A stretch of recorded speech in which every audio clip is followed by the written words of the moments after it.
तुम्ही सतत नेल आर्ट किंवा नेल एक्सटेन्शन करताय तर सावधान, तुमची ही आवड थेट तुमच्या फर्टिलिटीवर म्हणजे गर्भधारणेवर परिणाम करत आहे. जेव्हा आपण नेल एक्सटेन्शन लावतो तेव्हा UV लाईटमध्ये बोटं ठेवली जातात आणि नेलपेंट सोबतच अनेक केमिकल्स नखावर लावले जातात. सगळ्यात मोठी चूक आपण इथेच करतो. आपण त्याच हाताने जेवतो आणि नकळत हे सगळे केमिकल्स आपल्या पोटात जातात. सुरुवातीला आपल्याला काहीच जाणवत नाही, पण जर तुम्ही हे रेग्युलर करत असाल तर हळूहळू तुमचे पिरियड्स इरेग्युलर होतात, ब्रेस्ट हेवी होतं, ब्रेस्ट पेन सुद्धा सुरू होतं. कारण हे केमिकल्स एंडोक्राइन डिस्ट्रक्टर्स असतात.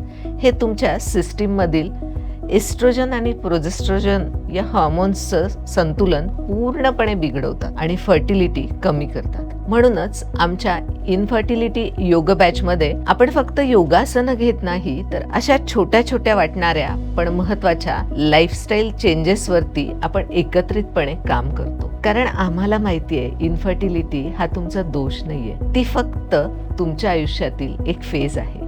सकारात्मक बदल निश्चितच तुमचं आयुष्य बदलू शकतात. अधिक माहितीसाठी आणि आमच्या बॅचला जॉईन करण्यासाठी कमेंट करा. ओके.